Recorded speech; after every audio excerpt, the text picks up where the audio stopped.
Jesus prometeu um poder sobrenatural a todos os seus discípulos quando ele fosse aos céus.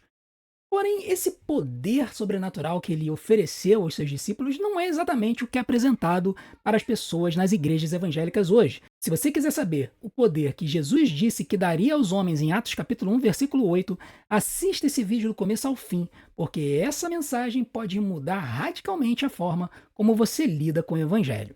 Mas antes, não deixe de fazer aquilo que a gente tem pedido para ajudar o nosso canal e assim a gente alcançar mais pessoas com a palavra de Deus. Deixe o seu like, ative o sininho para receber notificações dos nossos próximos vídeos, se inscreva no nosso canal, deixe o seu hype, mas acima de tudo, assista e maratone todos os nossos vídeos, porque tempo de visualização é o que faz o YouTube divulgar o nosso canal. Beleza? Então eu conto com a audiência de vocês. Atos capítulo 1, versículo 8 vai dizer o seguinte: mas recebereis poder ao descer dos céus sobre vós o Espírito Santo, e sereis minhas testemunhas tanto em Jerusalém como em toda a Judéia e Samaria e até aos confins da terra. É muito interessante quando a gente observa esse texto, porque muita gente observa ele e tem uma ideia de poder ligada apenas a milagres visíveis ou experiências extraordinárias. Tem muitas igrejas que se fazem apresentando sinais e maravilhas para as pessoas que ali frequentam. Então você vai ver pessoa que sai andando da cadeira de rodas, pessoa que volta a enxergar, surdo que volta a ouvir, pessoas que são libertadas de câncer, de doenças crônicas e muitas coisas do tipo. E muitas pessoas vão associar essas manifestações miraculosas a este texto, dentre outros, que diz que quando o Espírito Santo viesse sobre nós, nós teríamos um poder de realizar milagres na vida das pessoas. E aí, alguns pastores, alguns líderes se usam disso para poder centralizar nas suas figuras a manifestação do seu poder ou do poder divino. E aí eles vão chegar e vão fazer cultos, audiências, para poder manifestar esse milagre na vida das pessoas. A grande questão é que muita gente se utiliza desse texto e reduz o texto a apenas essas manifestações espirituais pontuais. E eu não vou julgar aqui se Deus realmente está agindo na vida dessas pessoas ou não, porque não me compete fazer isso. Mas o que Jesus está falando aqui não é de um poder miraculoso de curar, de fazer viver, de fazer enxergar ou de fazer ouvir, mas sim o poder de viver com Cristo e testemunhar diariamente da sua graça, do seu poder e do seu amor. A gente precisa entender isso. Falar de Cristo, falar do poder de Cristo na sua vida, das bênçãos de Cristo na sua vida, não é algo humano. Por quê? Porque às vezes a gente se sente incomodado sobre a forma como a gente vai falar com as pessoas. Porque isso a gente às vezes fica pensando no que a outra pessoa vai pensar quando a gente fala sobre isso. Mas a verdade é que o que o texto está dizendo é que esse poder de testemunhar sobre o amor de Deus, ele não é humano, mas ele vem do Espírito Santo para cumprir a missão de Deus. A gente precisa entender isso. O poder do Espírito ele não é para você brilhar, não é para você alcançar sucesso, não é para você ter multidões nas suas igrejas, não é para você ter milhares de pessoas vindo aos seus pés para que você possa manifestar o seu poder, mas sim para que Cristo seja vivo através de você. É isso que significa ser testemunha de Cristo. Significa que as pessoas vejam por meio das suas palavras e especialmente das suas ações sobre como que Cristo age na sua vida. Isso era muito importante naquela época, porque esses discípulos que estavam recebendo essa mensagem de Jesus, logo eles seriam perseguidos por causa da pregação do seu nome. Essas pessoas elas seriam presas, elas seriam chicoteadas, seriam humilhadas, seriam condenadas à morte. E testemunhar sobre Cristo muitas vezes significava passar por todas essas provas. Existem textos que falam sobre como a igreja de Cristo cresceu de uma forma assustadora pela forma como os cristãos que eram martirizados nos circos máximos de Roma e do Império Romano agiam perante a morte. Porque eles não eram só martirizados, eles eram convidados a negar a Cristo. E se eles negassem a Cristo, eles eram libertados do martírio. Mas aqueles homens e aquelas mulheres de Deus diziam: não, eu não vou negar a Cristo, Cristo é o Senhor e Salvador da minha vida. E assim elas pagavam com as suas vidas das formas mais escabrosas possíveis. E quando isso acontecia, elas morriam com uma serenidade, com uma tranquilidade tão grande do que estava por vir, que as pessoas que estavam nas arquibancadas ouviam essa mensagem e falavam: eu quero essa tranquilidade, eu quero essa serenidade, eu quero esse Cristo que essas pessoas manifestaram ali na hora da morte. Então, e aqui a gente precisa dizer o seguinte: testemunha no grego, literalmente a palavra é martiria, tá? Testemunho, o testemunhar que a gente encontra na Bíblia o termo no grego é o mesmo termo utilizado para martírio. Ou seja, esse testemunhar que a Bíblia nos fala, literalmente significa que a gente pague com as nossas próprias vidas. Significa pagar por meio de atitudes que nós vamos tomar, que muitas vezes vai sacrificar um bem-estar que nós temos. Então, a gente precisa compreender isso para que a gente possa entender que isso é um poder que vem de Deus. Você simplesmente se entregar, muitas vezes entregar a sua vida, o seu prazer, entregar talvez a sua renda, porque você pode ser assediado no seu trabalho, cometer um pecado, e você chega e fala: eu não vou fazer isso porque eu não vou negar aquilo que está em mim, que é Cristo Jesus. Você fazer isso não é algo humano, não é algo normal. É algo que vem de Deus, para que você possa testemunhar do seu amor para aquelas pessoas que tentam te induzir a isso.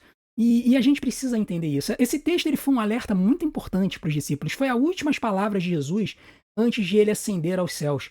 E isso significa que a promessa do Espírito Santo, ela tinha como objetivo não dar poderes e milagres para os seus discípulos, mas sim capacitá-los para testemunhar sobre Jesus em todas as nações da terra, em Jerusalém, na Judéia, em Samaria e até os confins da terra. Vocês percebam que tem uma lógica, tem uma ordem lógica aqui. Eles deveriam testemunhar em casa, em Jerusalém, que era o centro do judaísmo, deveriam testemunhar em Samaria, que era um local em que os judeus tinham muito preconceito, inclusive muitos passavam ao largo, eles não andavam por Samaria por causa da rivalidade que eles tinham com os samaritanos, na Judéia, que é a região ali ao entorno de Jerusalém, e até os confins da terra, até onde Deus os enviasse. Então, esse poder ele não se trata só de conhecimento, ele não se trata só de você saber quem Cristo é, mas é uma capacitação divina para você viver e proclamar a fé, mesmo em situações de dificuldade, mesmo em situações de tentações, mesmo em situações de provações. Tá? Então, a gente precisa entender isso, a gente precisa entender. Primeira coisa, e essa é uma dúvida que muita gente tem, o texto bíblico vai dizer que quando você aceita Cristo, você é selado com o Espírito Santo da promessa. Então você já recebeu o Espírito Santo ao crer em Cristo. Quando você crê em Cristo, você já passa a ser habitado pelo Espírito Santo, pelo seu Santo Espírito, e assim ele vai te dar esta capacidade de você enfrentar as lutas desse mundo e testemunhar do seu amor. E a gente deve buscar sempre, diariamente, ser cheio do Espírito, ou seja, permitir que ele guie todas as nossas decisões e atitudes.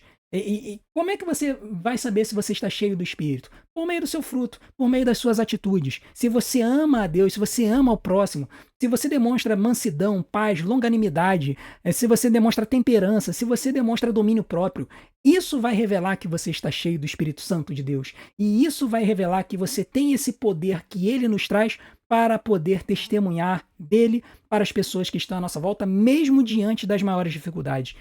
E a gente deve sempre se lembrar de testemunhar sobre Jesus com coragem, mesmo diante de resistência. Mas isso não significa você ser mal educado, grosseiro e achar que você ligar o seu rádio no volume máximo, no ambiente de trabalho que você está, vai testemunhar de Cristo para as pessoas que estão à sua volta. Não, isso aí só significa que você está sendo mal educado e você está sendo inconveniente com as pessoas.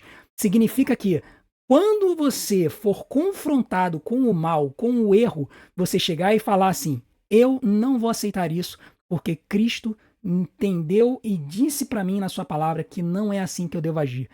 Muito cuidado com isso, para que você não caia, não seja enredado pelo pecado. Testemunhe sobre Jesus e sobre sua fé em momentos de angústia, em momentos de confronto, e ele vai te abençoar. Lembrando sempre, faça isso com educação, com uma visão radical, mas com educação, porque Cristo era radical, mas ele agia com amor e com educação com as pessoas. Jesus só foi incisivo com aqueles que eram os seus, ou seja, se você observar o Novo Testamento, Jesus ele só foi incisivo com relação à forma como ele criticava as pessoas quando ele falava com os fariseus, com os saduceus, com os mestres da lei, que eram hipócritas e não seguiam aquilo que eles ensinavam. Mas quando ele ia falar com o publicano, com o pecador, ele sentava à mesa, ele conversava e ele expunha a mensagem de Deus, falando em sermões, em textos, em conversas sobre como que as pessoas deveriam ser transformadas. João, capítulo 16, versículo 13, também vai nos mostrar sobre isso. O Espírito da verdade nos guiará a toda a verdade. Ou seja, esse Espírito Santo de Deus que habita em nós vai nos ajudar a discernir qual o caminho que a gente deve seguir nessa vida. 2 Timóteo, capítulo 1, versículo 7. Deus não nos deu espírito de covardia, mas de poder, amor e domínio próprio. Então, isso não significa que você vai ser ignorante com as pessoas à sua volta, mas sim que quando você for confrontado com o pecado, você não vai temer. Você vai confiar no Deus que te dá todo o apoio e você irá com toda a coragem dizer: eu não aceito provar dos manjares do rei. Eu irei permanecer com o meu Jesus, com o meu Salvador. Enfim, Atos capítulo 1, versículo 8, gente, não é sobre experiências espirituais extraordinárias, não é sobre milagres, mas é sobre viver diariamente no poder do Espírito para testemunhar de Cristo. O maior milagre que nós como cristãos vivenciamos é a transformação das nossas vidas por meio da habitação do Espírito Santo em nós. Qualquer psicólogo vai falar isso. E para você se livrar de um mau hábito, às vezes você precisa de anos de terapia e de exercício. E quantas vezes a gente não ouve pessoas dizendo que no momento em que aceitaram a Jesus, Jesus transformou as suas vidas e as libertou de males e de pecados que eles tentaram por anos se libertar e não conseguiram. Esse é o verdadeiro poder de Deus. E que isso venha a ajudar você nas suas lutas. O poder do Espírito Santo já está em você.